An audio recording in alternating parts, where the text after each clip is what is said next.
pinakatatay ng TCF, haligi ng TCF. Palakpakan po natin siya. Walang iba kundi ang ating pastor, Tatay Oscar. Praise God. Purihin ang Diyos. Glory to God. Pugi. Ibig sabihin, Amen. ibig sabihin, hindi ako gwapo. But I have presence of God, sabi ni Aaron. I have the presence of God in my life. And you have the presence of God also in your life. Kaya, mga kapatid, tayo lahat, mga pogi. Amen. Si Vince, kahit hindi siya lalaki, pogi pa rin siya. Amen. Brother na tawag ni Mark sa kanya, no? Glory to God, magandang umaga po sa aking mga minamahal na kapatid dito sa loob ng sanktuaryo ng Panginoon. At ganun din sa aming mga kapatid na naka-join sa amin sa aming Zoom, no? Mga Zoom liners ang tawag namin sa kanila. At ngayon bagong taon na 2024 na po, no? At sa pagsapit po ng mga bagong taon, inaasahan po dyan na we are expecting to have new things that will come into our life. Di ba mga kapatid? Amen. And we are wishing, we are praying that in the new year, mayroong mga development, no, na darating sa bawat buhay po natin. Diba? Yung mga pangit na ating napagdaanan nung nakaraang taon ay hindi na natin maranasan sa bagong taon. No? So, ganun din, ang ating hinahangad po ay mga maganda, no? Sa bagong taon ng itong 2024. At ang topic po na ating tatalakayin ay tungkol sa pag-asa. It is called, the topic is of course about hope, about pag-asa.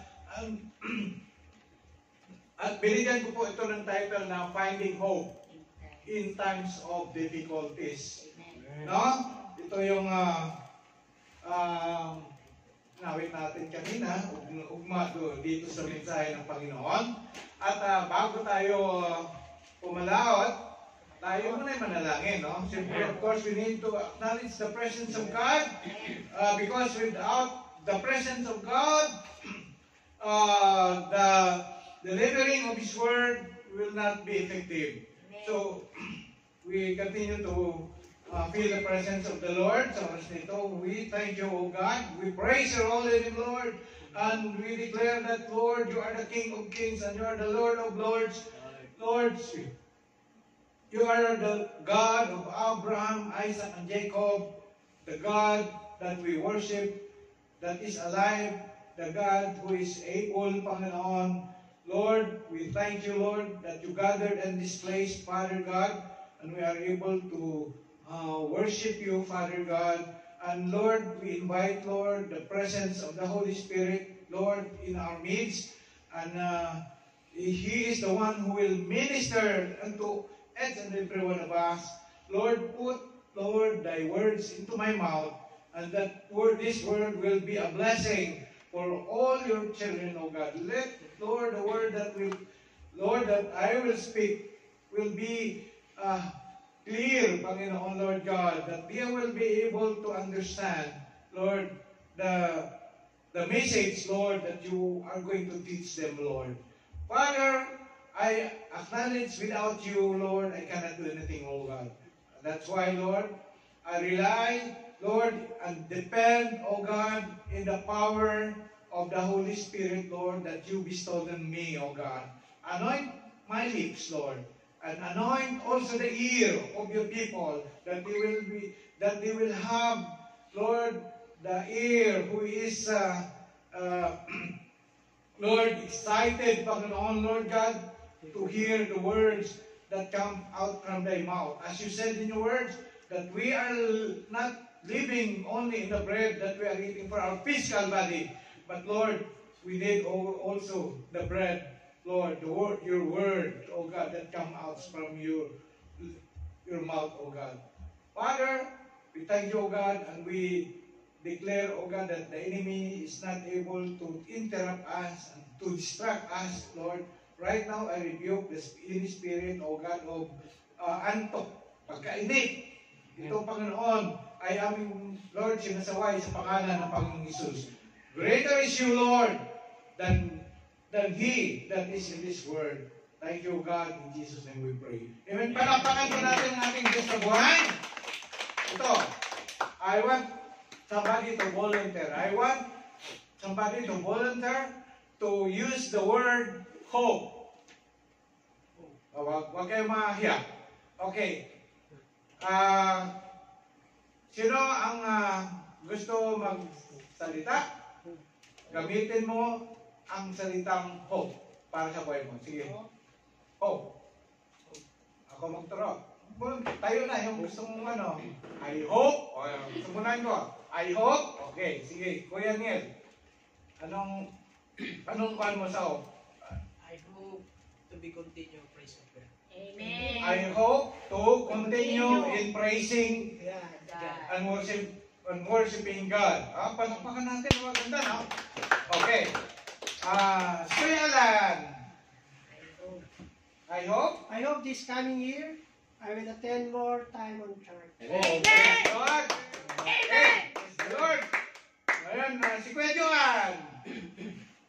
Mag-isip na kayo habang may nagsasalita dahil sa ko kayo. Kung hindi nyo, ayaw nyo ng English, Tagalogin nyo. Ako ay umaasa. Pwede rin yun. Tagalogin nyo. Sige. Ako ay umaasa na mananatili ako dito sa bahay ng Panamba. Praise God. Praise the Lord. Okay. Si Juni. Sa ko talaga. Juni. Habang nagsasalita yung mga kapatid. Ako ay umasa na gamitin ang Panginoon. Umaasa ka na ikaw ay gagamitin ng Panginoon. Amen. Hindi lamang sa Asirin. No. Kundi hindi lamang sa pagtitimpla ng kape. Amen. No, kundi gagamitin para sa mas mataas pa na paggamit. Para sa gawain ng Panginoon. Amen? Okay, si Kuya Marlon. Ano nga tayo? Hope. Ano gamitin mo ang salitang hope? Hope in a Ang hope. sentence. Use hope in a In sentence. sentence. Para sa buhay mo. Oh. Umaasa. Umasa. Anong inaasahan mo? Ano yung hino-hope mo? Na umasa ako tayo na mayroong higit na mas planong maganda sa akin si Lord. Amen! Okay, praise God! Sino pa mula? Siya po. Yes, Kuya Sati. Nagturo. I hope makatapos ako ng Isuel 2, Isuel 3. Yes. Nakuha ko sa SOL tayo. I hope that Jesus Christ will be enthroned in my life. Praise God! So, we'll continue to be enthroned in your life. Kasi na-enthrone na siya, di ba? Amen. Okay, Continue. si Kuya Willos. I hope I did not turn it back No turning in the back. name, no turning back in the name of the Jesus. I hope that you will not be Turning back. become, naman. I hope you will not become backslider. Ganun na lang. Tama, hindi. Tama tayo. Tama, yun ang pan eh. I hope I am not going to be a backslider. Sino pa? Si Kuya. Kuya, sige. David. I hope God, ano po, tagalogin ko na po. Tagalogin mo na lang. Gusto mo, Robek, pwede rin. Hindi pa ako fluent eh. Sana po magkalooban na mapatayo ko yung bahay. Yung bahay. Kasi kukulang po yung bahay ng mga kapatid ko sa Puerto Princesa. Station ng simbahan po ng Church ng Tabernacle. Makapagpatayo. Makapagpatayo ng God, bahay. okay. Praise the Lord. Palakpakan natin ang ating kapatid. Ayan, alam ko mayroong hope din si Engineer eh. Use hope in a Alam ko na sentence. mayroong wishes din si Engineer. Use hope in a sentence. Sana umasa ako magpapatuloy akong natutunan. Mag-keyboard. Yay! I hope, alam yung sabi niya, no? I hope, umaasa siya na siya ay makakaupo na dito. Yay. Kasi kanina walang nag-keyboard eh. Praise God. No, yan ang, alam nyo, madali lang talaga matuto sa isang bagay kapag mayroong desire. No, kapag walang desire, hirap. Amen. Okay. Mga nas, Jepoy. Joy! Jai, Jai. Jai, ikaw naman Jai. I Gamitin mo hope. ang word na hope. Sige Hope. na na. Use hope in a In sentence. a sentence for your life.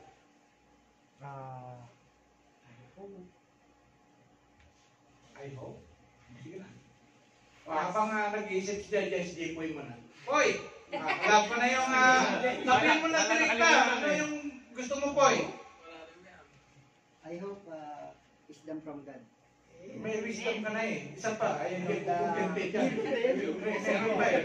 Hindi, I hope. kasi po yung talagang wisdom na nagmula sa Diyos kaysa sa wisdom ng tao. Meron ka na. You are already imparted by the Lord by the wisdom. You're already equipped. Equipped ka already. Meron pa. Baby, magka-baby. Ayun!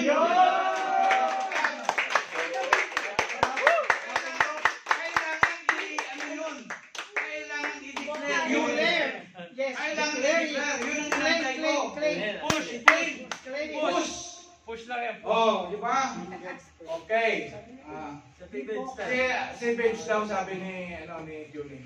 Anong body Babes? I hope and declare na lahat tayo ay dadami dito sa bahay pa ng bahay. God. Oh, ayan. Yan din ang lahat, I do believe lahat tayo ay nag-desire, humangal na itong bulwagan ng Panginoon ay mapuno ng kaluluwa. Amen! For the glory of God. Amen! Diba? Hindi para sa ating ipagmamayabag natin kasi maraming mga atende, kundi para sa glory ni Lord. Amen! Because that is the mission that was given to us by God. No? Para maghayo, no? We will influence the community, no? We will reach out the lost soul, no? To have their personal relationship with God. Amen? Amen. Okay, next, Jai.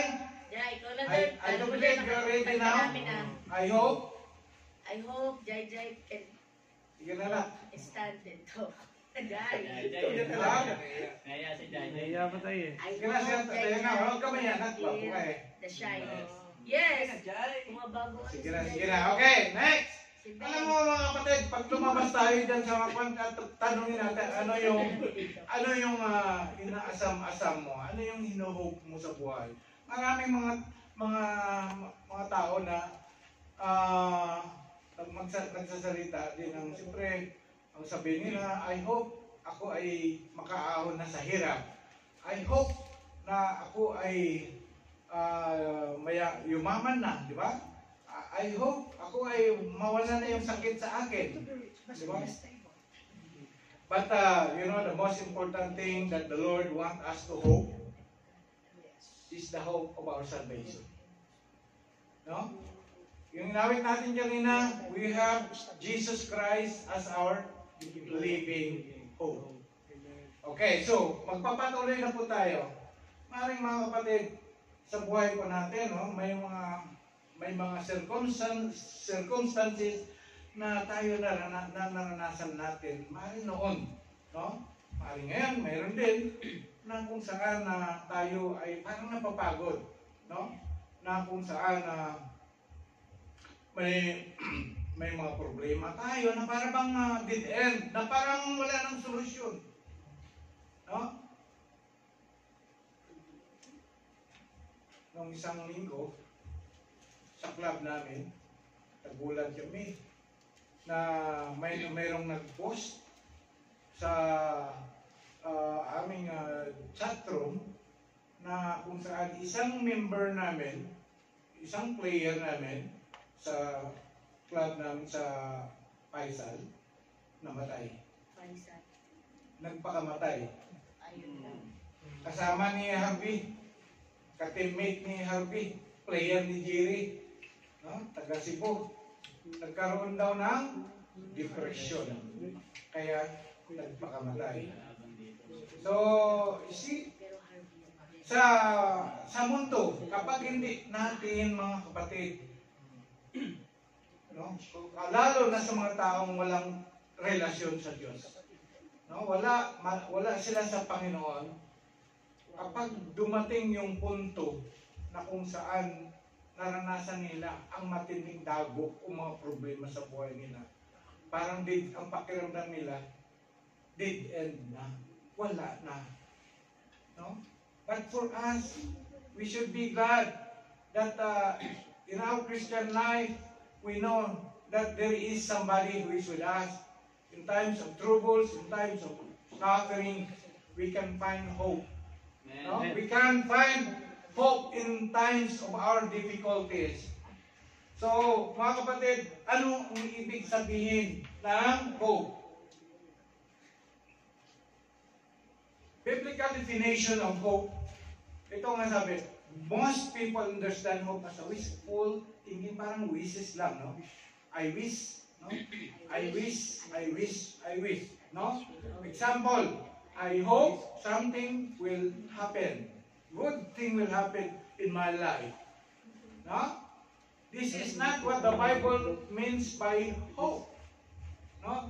Hope is confident expectation. Hope is confident. You are confident.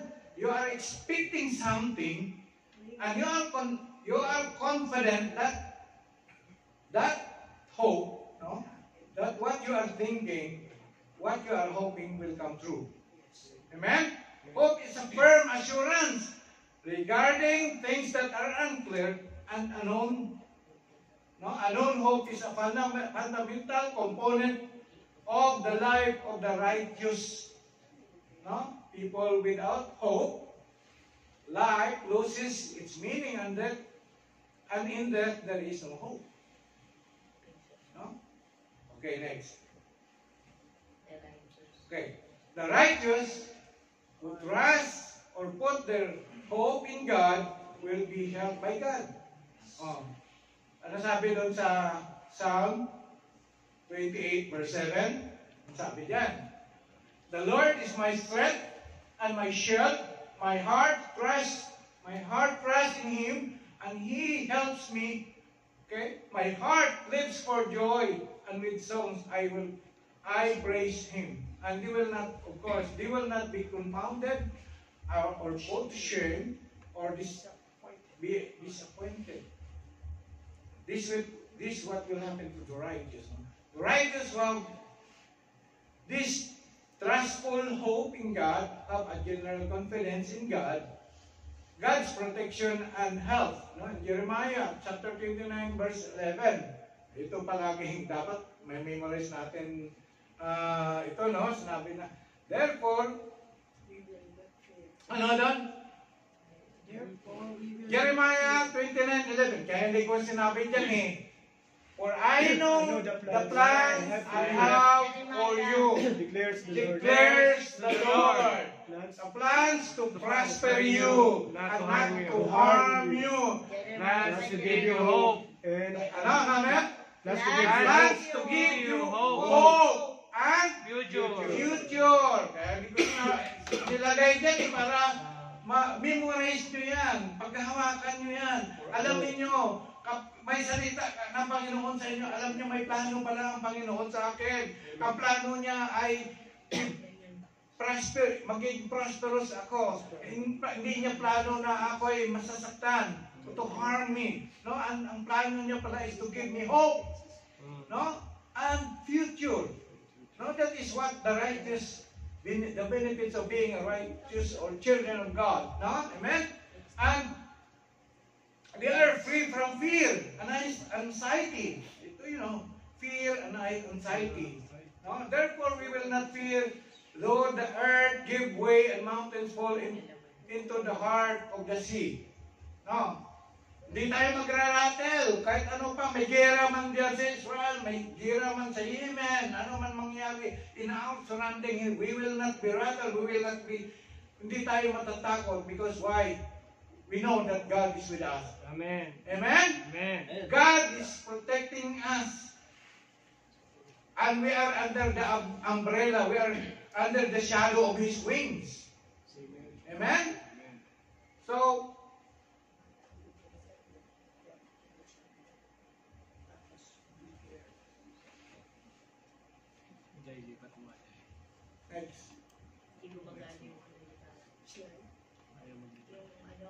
happens to people who have hope? Hope is what keeps prisoners of war from losing their minds. Hope that their rescue will soon come. Ng mga nakukulong, no? May mga yung mga tao na mga nakakulong, marami diyan mayroong hope.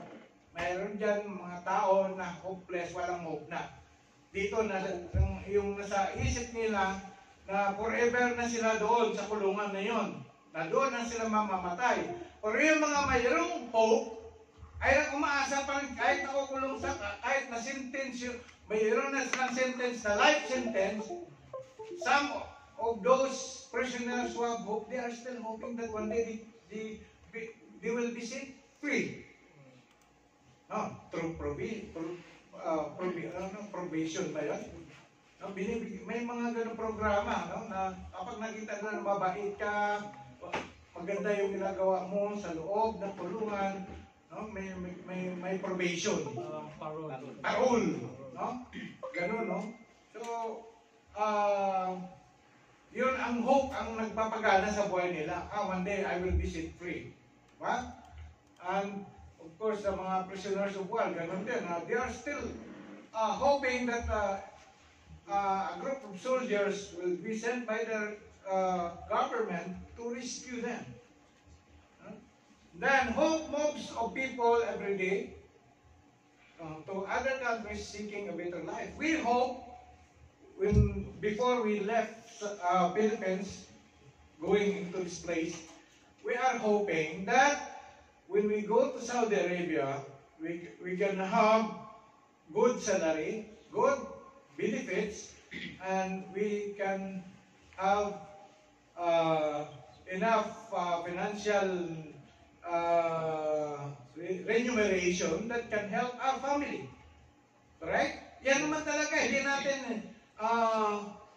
ikampol ang sarili natin na pumunta sa ibang bansa, layuan natin ang mga asawa natin, ang ating mga anak, no? Para we are hoping that when we go to other places, there is a greener pasture. Correct? Ganon, di ba? It is hope.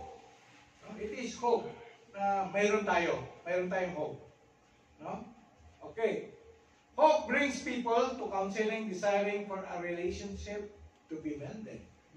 It is hope also na sila ay lumalapit sa mga guidance counselor, okay, sa marriage counselor, or sa mga pastors, or sa mga kilala nila na pwede magpayo sa kanila. Na kung sila ay mag-asawa, may problema sila sa kanilang marriage, when you go to the marriage counselor, their relationship will be mended. Maging maayos. No? Diba?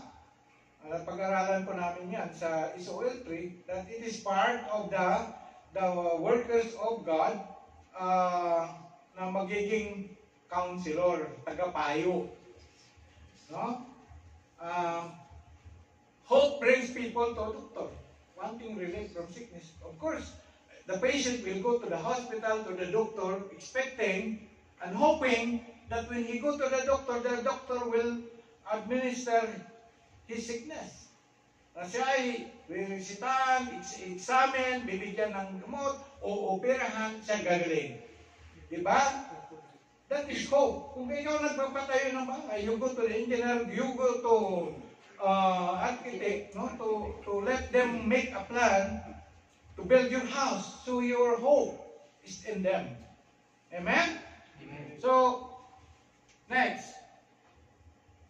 Hope brings people to Jesus. It is our hope, no, being a sinner, that we go to Jesus and accepted Jesus Christ being our personal Savior and Lord.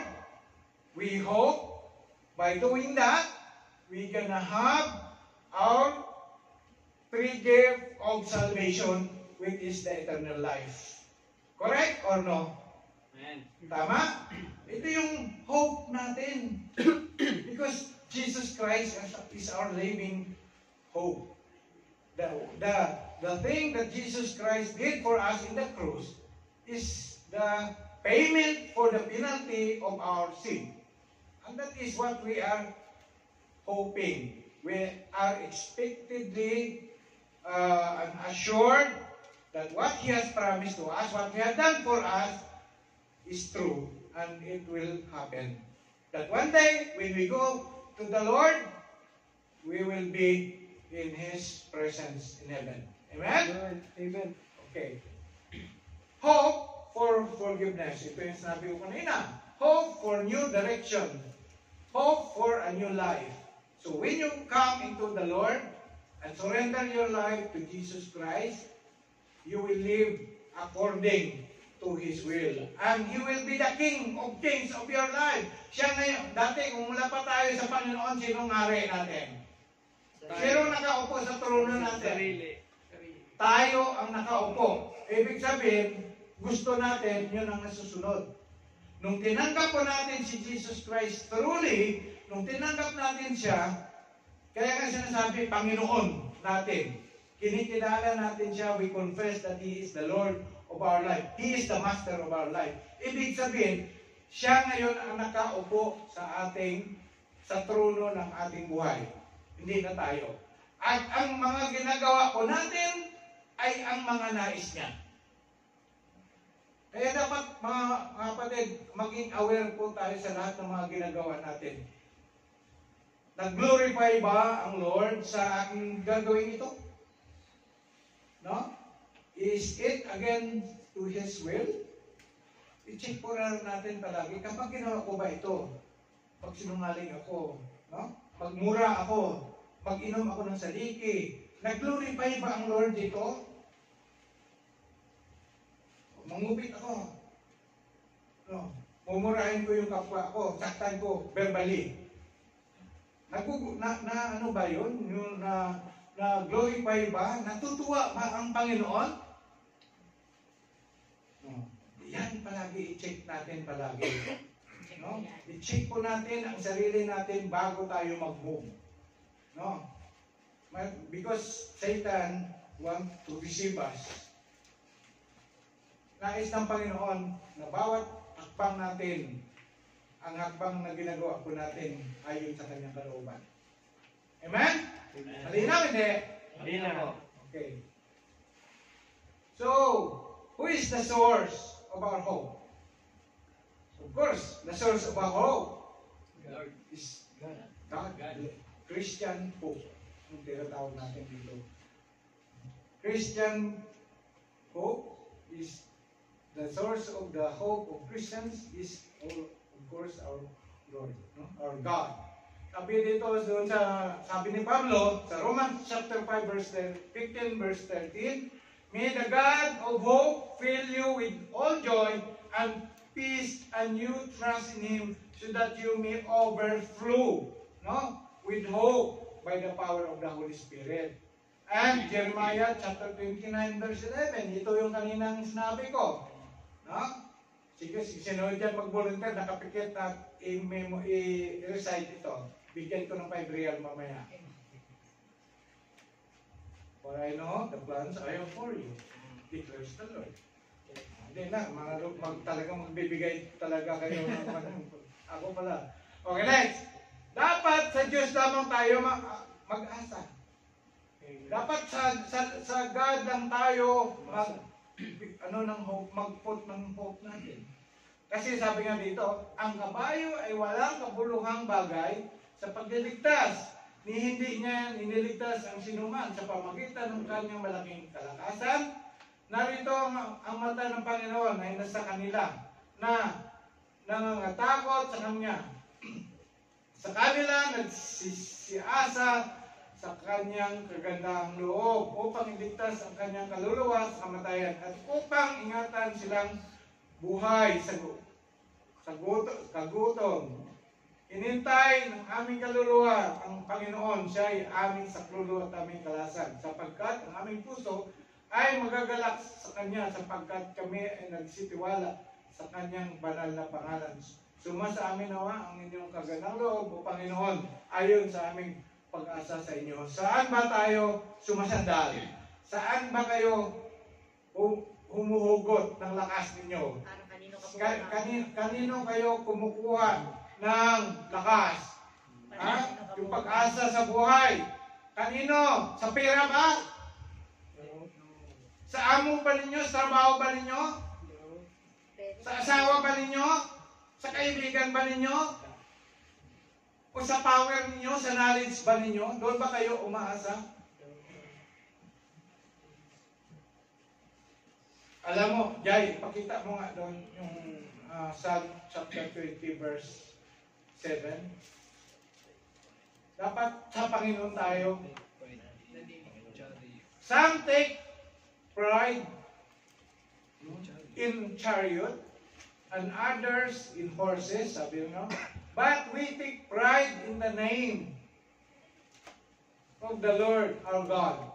No, doon tayo magtitiwala. No, sa pangalan. David, when he fight Goliath, he did not rely, he did not put his trust in the armaments na binigay sa kanya, yung shield, yung malaking mga espada na maliit lang siya, di ba? Binigyan siya ng armor. Hindi siya doon nagtiwala. Hindi siya gumamit ng binigay sa kanya. Kundi, saan siya nagtiwala? Doon ba sa sling na ginamit niya para ibato kay Goliath?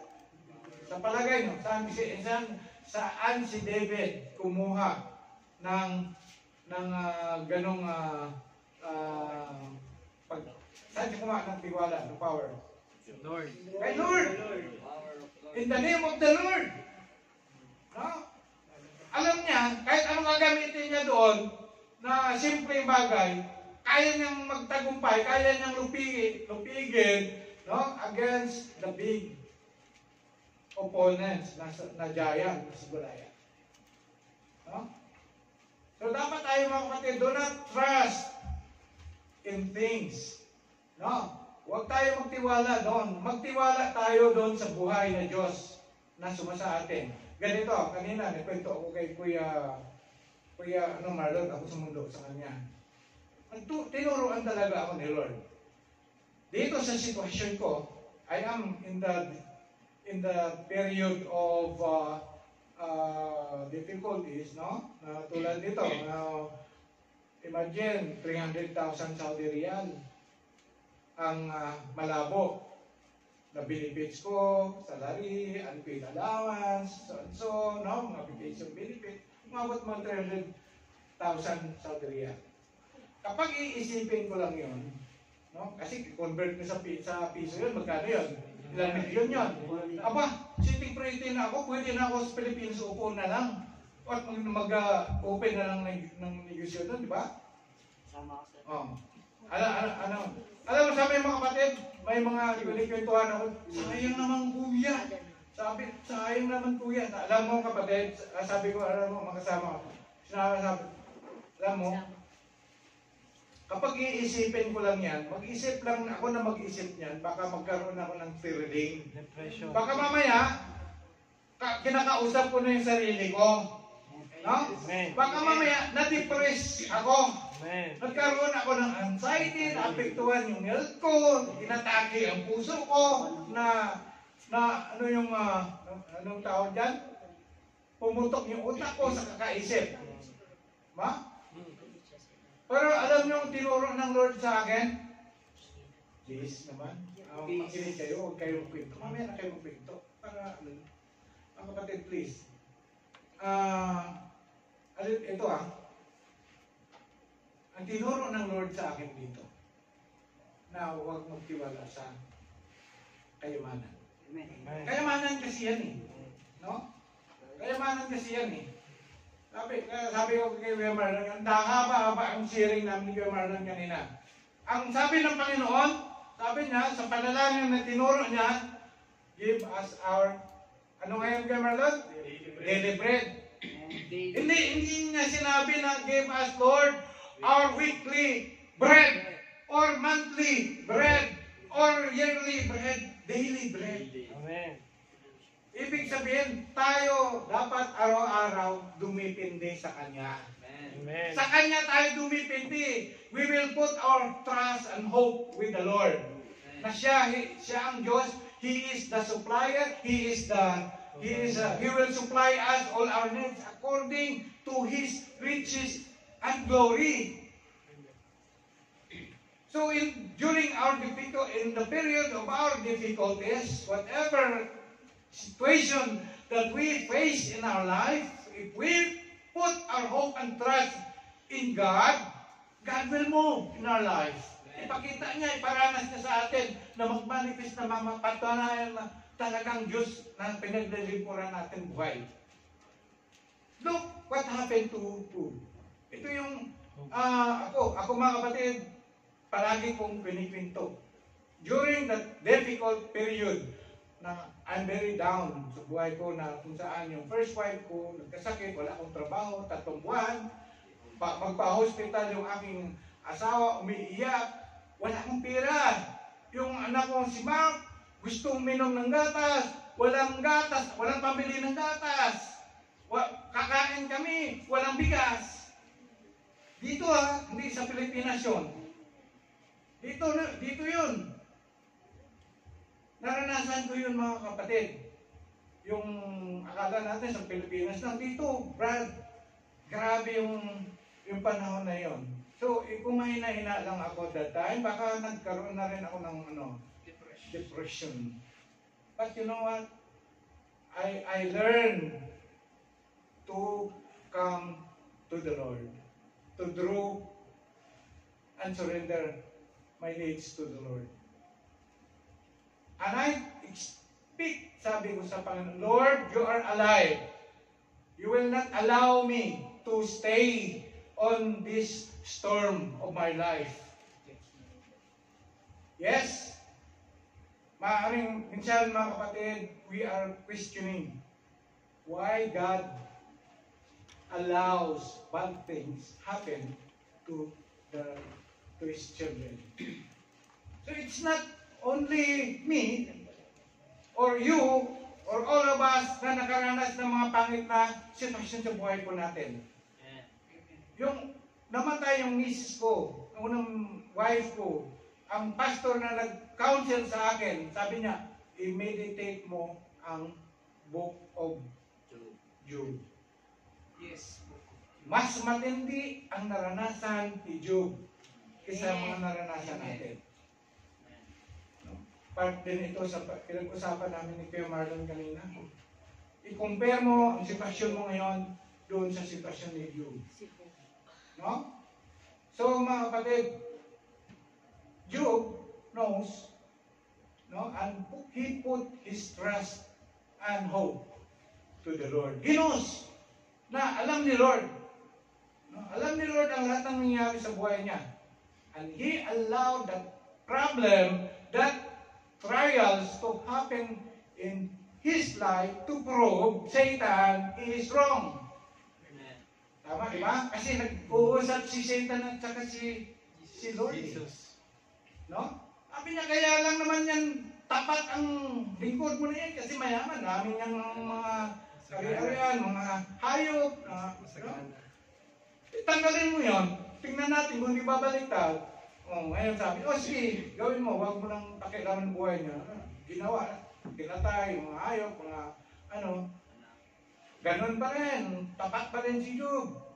Tapos, sabi niya, maliit lang yung binigay mo eh. Sabi niya, sabukan mo, patayin natin yung mga anak niya. So, sige, gawin mo. Sabi niya, huwag mo lang pakialaman ng yung buhay ni Job. Sige, ginawa, namatay lahat ng anak ni Job. Tapat pa rin si tapat pa rin si Job sa Lord. Ano nangyari? Sabi niya, yun lang pala yung mga pagsubok ngayon, maliit lang yan. Sabi niya, subukan natin lagyan bigyan ng sakit sa buhay niya. Sige, walang problema, huwag mo lang patayin. Yun. Ano yung nangyari? Nagkaroon ng sakit. Patuloy pa rin naging tapat tayo kaya mga kapatid. Pag dumating yung mga ganong mga pagsubok sa buhay natin, shall we continue to trust in God? Or shall we continue to put our hope in God? Ngayon siguro, maliit pa lang na bagay. Ayaw mo na dumalo ng gawain eh. questioning ka God. Diba? You will question God. Amen. Paano? Totoo kaya mahal ako ng Lord? No, diba? Ganun. Minsan ganun eh. Alam niyo mga kapatid, ang nangyari kayo, nung na-overcome niya, nakapasa po siya doon sa trials na yun, ilang kayamanan ang bumalik sa kanya, yung mga nawala. Binalik ni Lord. 7 times 7? 7 times 7 times. Oh, grabe. No. Tayo mga kapatid, yan mga kapatid ang natin, tingnan po natin na ang Diyos na buhay na ating sinasamba, hindi birong Diyos. Siya ay buhay, narito, naglilingkod tayo sa Kanya. At yung mga ginagawa nating mga effort para sa gawain niya, sabi, your labor in the Lord will not be in vain. Hindi mawala ng kapuluhan mga kapatid. And if you continue to delight yourself in the Lord, He will give you the desires of your heart. He knows. Amen. He is God who is all-knowing. Alam ni Lord ang mga pangailangan mo mga kapatid. Alam niya ang mga desire mo mga kapatid. Ang nais lamang ng Lord sa iyo. Make Him happy. No? Delight yourself unto Him. Nung ako'y namatayan ng wife ko, sabi ko, Lord, hindi pa ako naglilingkod doon. Kasi wala pa akong commitment. Although I know how to play guitar. Kasi nung high school ako, I'm part of the rondalia sa aming school. No? Yung mga ukulele, no? mga bass namin noon, manual na malaki, ganito kataas. Mga folk songs, mga awit ng mga makatutubo. Kaya mga kapatid, nung ako po ay nung sabi ko, Lord, ikaw na bahala sa buhay ko. I will put my trust and hope in you. Ikaw na bahala, Lord. Wala akong trabaho. Bibigyan mo ako ng trabaho. Kamamatay lang ng asawa ko. Tulungan mo ako, Lord, bilang nanay at tatay sa anak ko. So, dinala ko yung anak ko dito, nilibing yung first flight ko sa Pilipinas. At nung bumalik kami dito, nagkaroon po ako ng trabaho. Amen. No? So, at that time, 2 years old pa lang yung pangalawang anak ko. Si Ryan, iniwan ko sa Pilipinas. Then, gradually, pinakita ng Lord ang kanyang faithfulness sa akin. At God works together for the good of those who love Him. Because yung plano, yung calling na nais niya na mangyari sa buhay ko ay natupad. Wala akong ambisyon na maging pastor, wala akong ambisyon na maging leader ng church, but it is He. Sabi nga dyan sa aklat ng John 15:16, you did not choose me, but I choose you. And set you apart, no? To go and make disciples, no? Ganun mga kapatid. So, I surrender my life, I serve Him with all my heart. Then, yun, sunod-sunod na, binigyan niya ako ng second wife, mami ni Jai. No?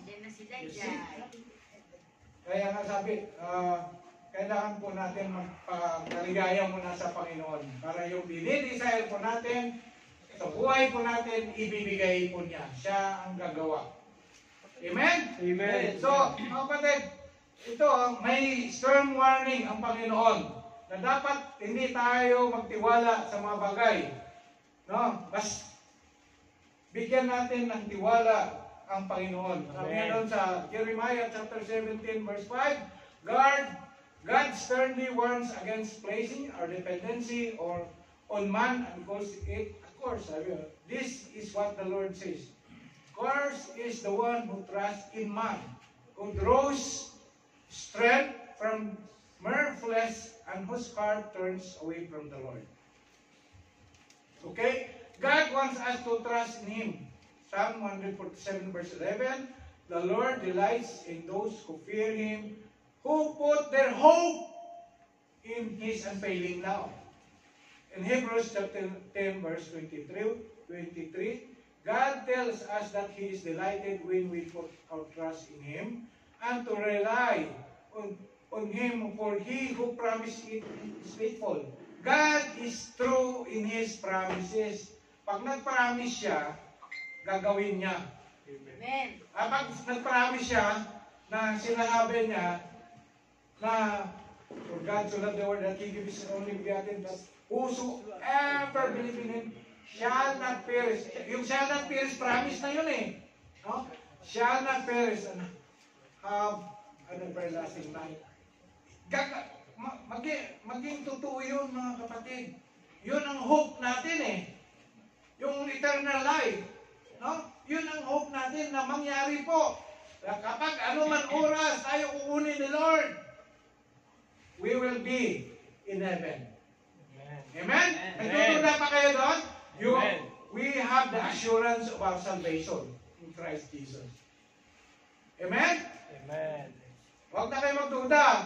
Pag tinanggap nyo sa puso ninyo, na totoo tinanggap nyo si Lord, kahit ano man mangyari sa inyo mga kapatid, you will be in heaven with Him.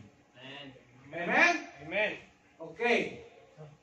Let us hold fast, sabi nga doon sa, let us hold fast the confession of our hope without wavering.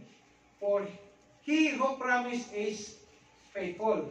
Hebrews chapter 10 verse 23. Kailangan maging tayo doon.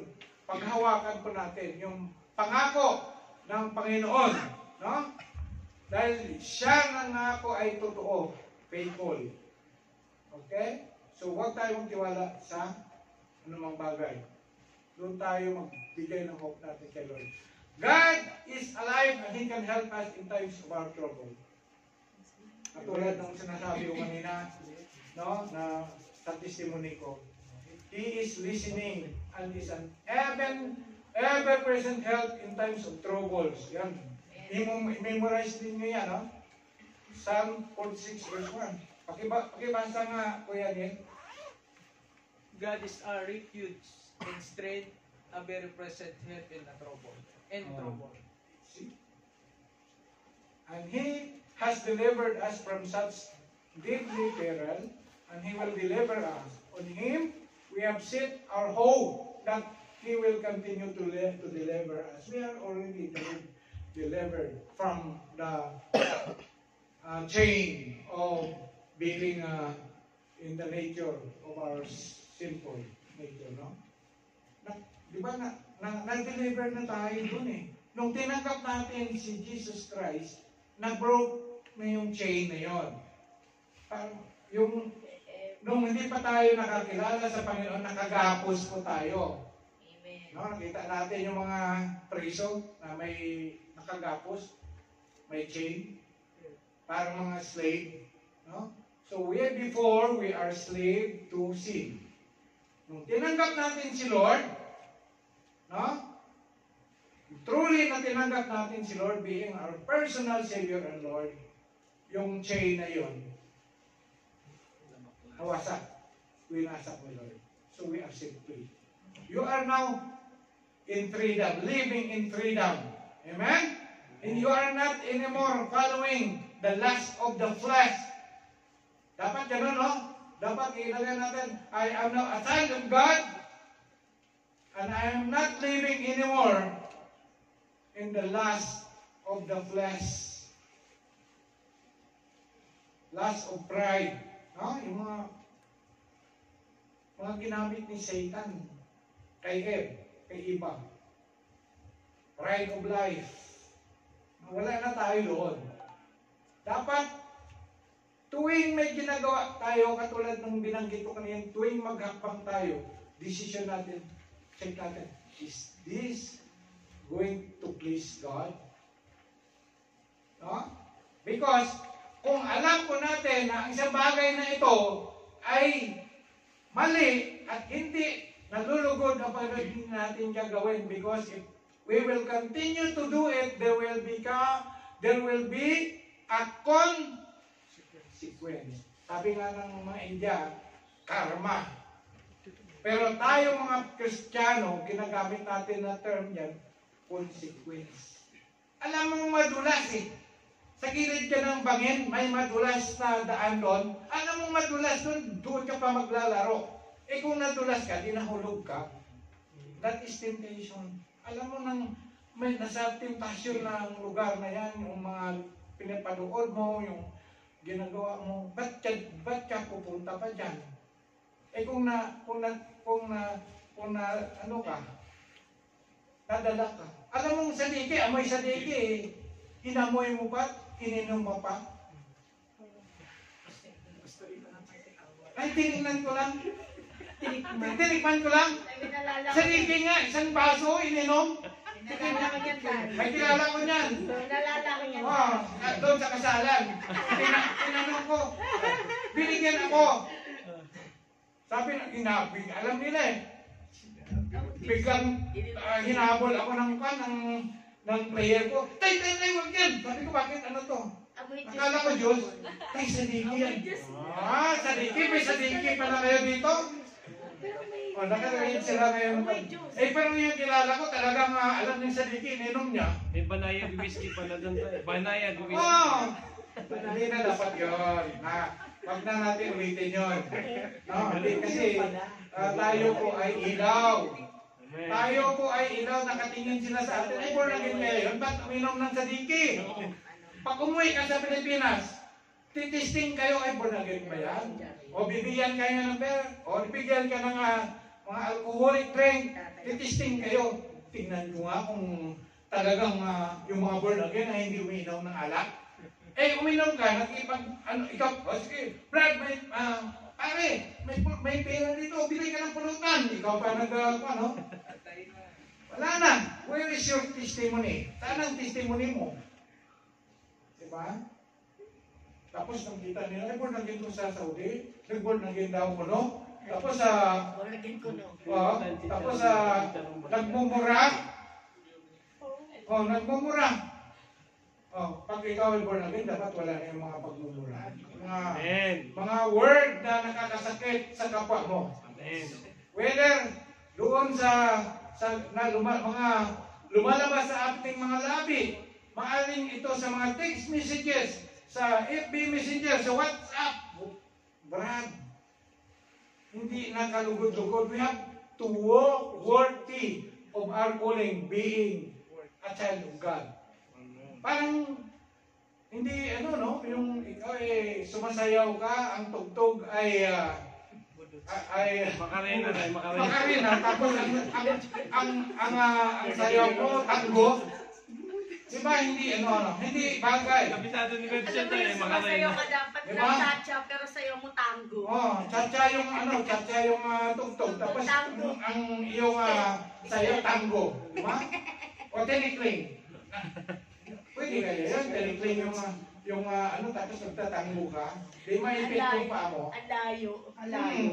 Ganun mga kapatid, ang buhay po natin. Okay? So, next. God is alive and He can help us in times of trouble. Ito, basahin natin ha.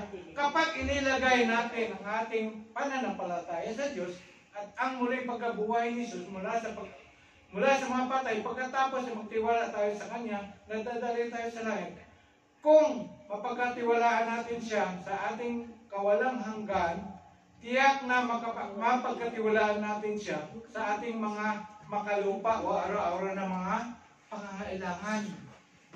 Diba? Ang ibig sabihin dito, kung tayo naniwala, kung tayo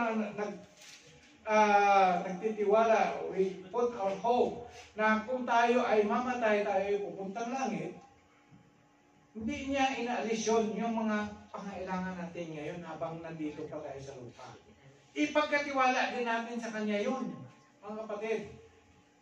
Yung hope natin para sa ating mga anak, di ba? I hope my child ay makatapos ng kanilang pag-aaral, magkaroon ng doktor ako, magkaroon ng teacher ako, magkaroon ng lawyer ako. I hope the Lord will give me a house and lot. Diba? Mga gano'n, no? Walang imposible sa Lord, mga kapatid, if you are a servant of God. No? dito sa lupa, testingan mo ang Lord. Lord, I need, hindi ako nag-preach ng prosperity gospel, but I know that God, the God that I serve is an unlimited God. And He is an able God. Kaya kapag tayo humingi sa Kanya, no? Kapag tayo humingi sa Kanya bilang alam natin, we know our stand na tayo po ay mga anak niya. Hingi tayo sa Kanya na malaki, huwag na yung maliit. Diba? 5 minutes na lang. 5 minutes na lang tayo. 5 minutes. Nakakalapit na. Ganun mga kapatid, tandaan po natin. Huwag tayo mag-atubili sa paghingi sa Lord ng mga malaking bagay. Amen. Lord, I need and I hope that this church will be full of souls. Amen? Ating isimpasyon niya. Pupunuin ni Lord to. Magkaroon pa tayo ng outreaches. Kaya nga, dapat huwag tayo mawala ng hope. Hope. No? Hindi dapat tayo magkaroon ng walang gana na para wala namang nangyayari. Tagal-tagal na ng TTF, ganun pa rin ang bilang. We need to change our mindset now and put our hope in God. No?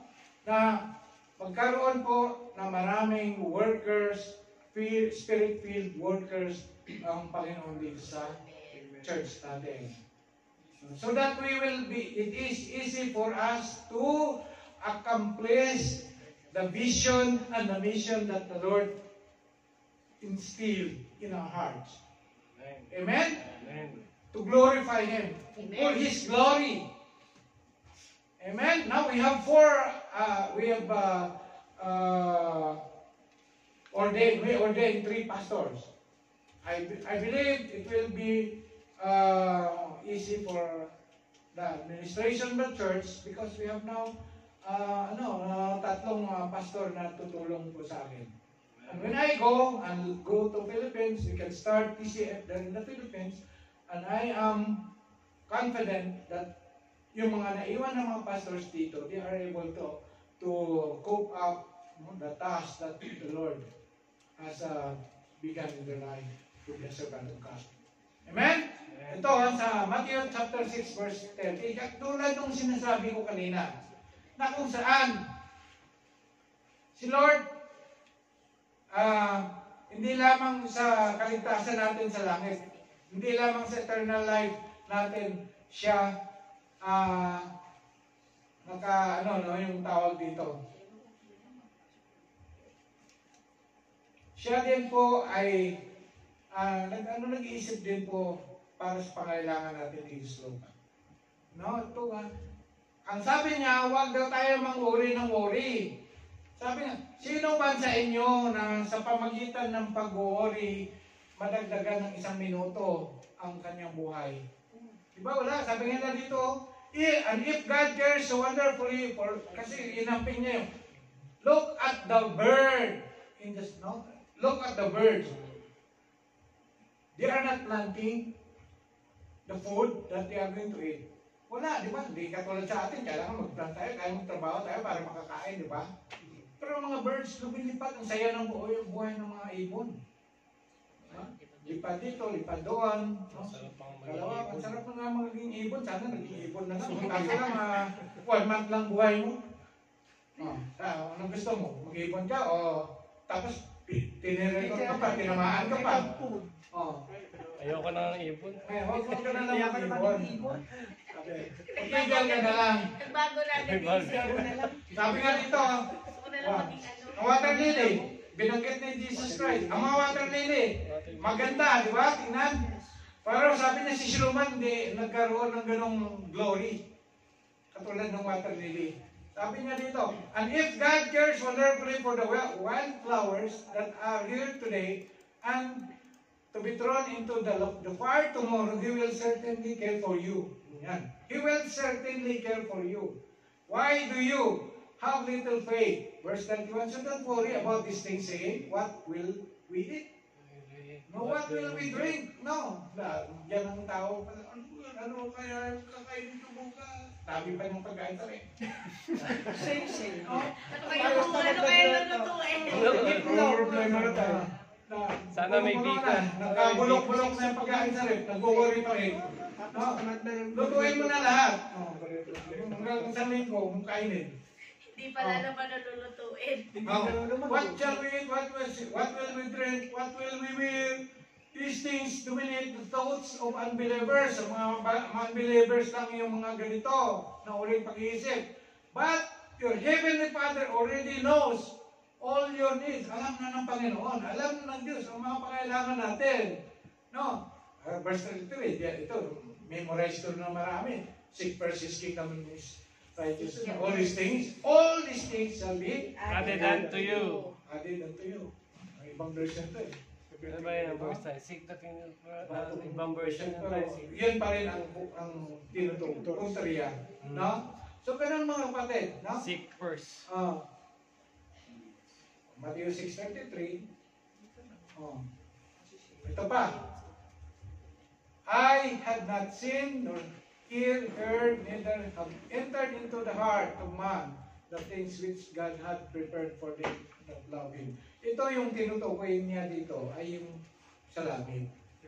No? Wala pang mata na nakakita sa mga bagay na hinihanda ni Lord na doon sa langit. Maaaring yung mga nakikita natin dito, mga gold, mga diamond, mga precious stone, no? Nandito, pero doon, mas mahigit pa yung mga magandang mga bagay na inihanda ni Lord doon sa atin sa langit.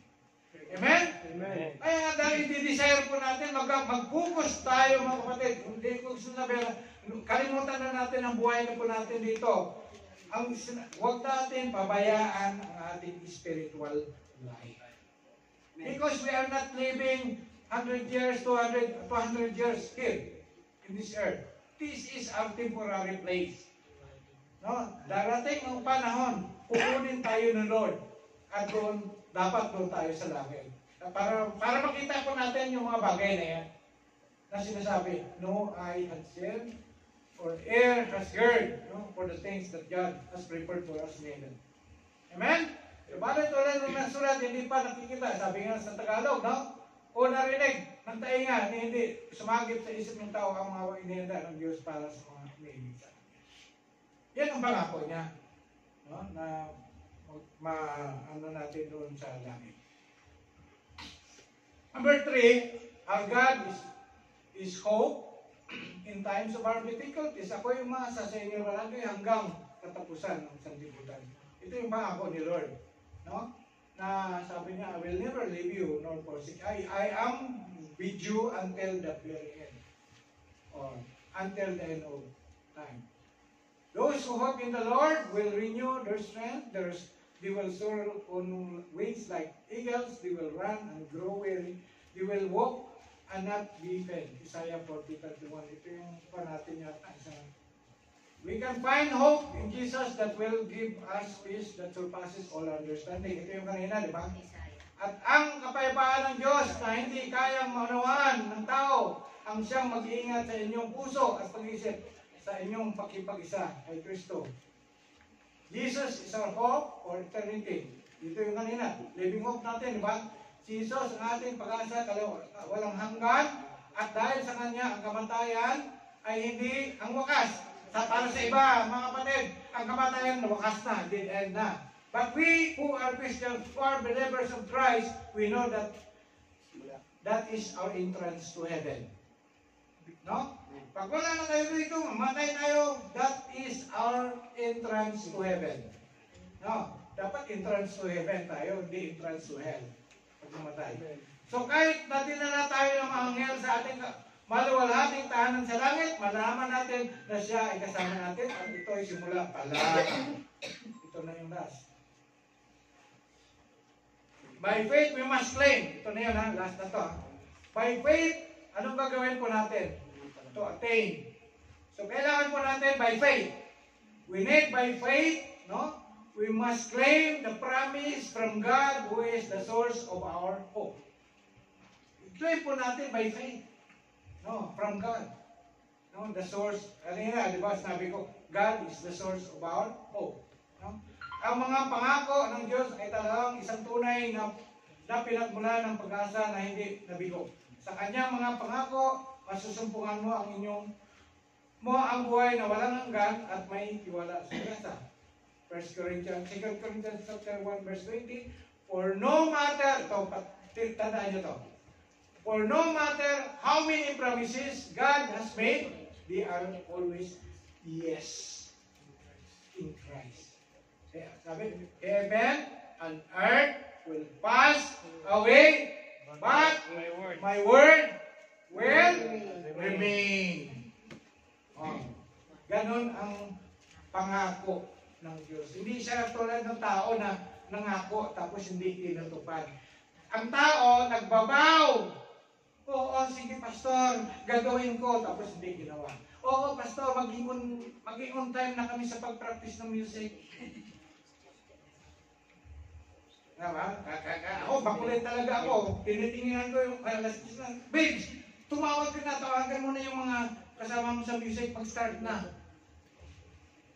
Makulit talaga ako kasi nakakaya kay Lord. Mag-set tayo ng time. Ito pa rin natin mga kapatid. Kapag ikaw ay nangako, kapag ikaw ay nag-skip forward na gampanan mo ang isang function sa isang ministry ng church, gawin mo ng mabuti. Because ang pangako mo, ang vow mo, ang pledge mo, hindi para kay pastor, hindi para sa tao, kundi para sa Lord. Amen. Gawin mo ng mabuti ang task na ibinigay sa iyo. Otherwise, let your no be no. Let your yes be yes. Kung hindi mo magampanan, huwag ka mag-yes. Sorry pastor, hindi ko magawa yan. Inako mo na lahat ng mga function, tapos sabihin mo, busy kasi ako, daming dahilan hindi nagawa. So, huwag kang mag-ako ng maraming mga function. Kung hindi mo magawa, ibigay mo na lang sa iba. Amen? Oh. Ganun mga kapatid. Tayo, nagpe-fail sa mga pangako natin. Pero si Lord, hindi nagpe-fail.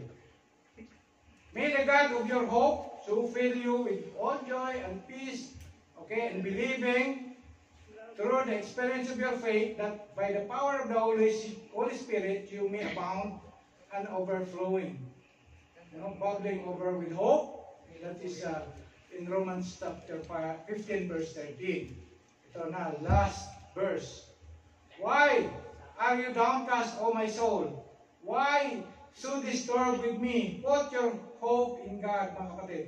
Put your hope in God, for I will yet praise Him, my Savior and my God. That's all, mga kapatid. So tayo yung muko. Tayo ay magpapasalamat sa Panginoon. Hallelujah. Father God, we thank you, Lord, for the word that you have given us. Father, I claim, Panginoon, Lord God, na ang mga salita na narinig ng iyong mga anak ay hindi ito mawala, Panginoon.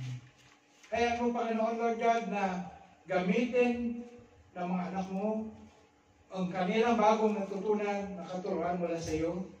Lord, truly, O God, that we must put our hope and trust in you, Lord. Instead of relying or depending on things or on human being or on our power or our own ability, Lord, remove it, O God, and make our trust and hope to be in you, Lord. Hallelujah, Father God, Lord, sa oras nito, alam mo ang mga needs ng mga anak mo na narito. Hindi man sila pupunta dito sa harapan upang ipag-pray over. But they can raise their hand kung ano man, Panginoon, ang nais nila, Lord. You are the God who is all-knowing. And Lord, meet, Panginoon. Answer, Panginoon. Sagutin mo, O Panginoon, Lord, ang kahilingan ng aking kapatid. Maaaring may mga kapatid kami na nakikinig dyan sa Zoom, Panginoon, Lord God. Maaaring pangailangan pisikal, kagalingan, ng sarili nilang physical. Lord, maaaring sa mga mahal nila sa buhay, maaaring ito, Panginoon, ay pangailangan na, Lord, family problems, Panginoon, relational problem, financial problem, spiritual problem, Lord. Let, Panginoon, Lord, the power of the Holy Spirit, Lord, set them free, Panginoon, Lord God. I believe, Father God, that you are alive. I believe that you are the God that we worship, oh God. You are not a false God. And Lord, you hear our prayer, oh God.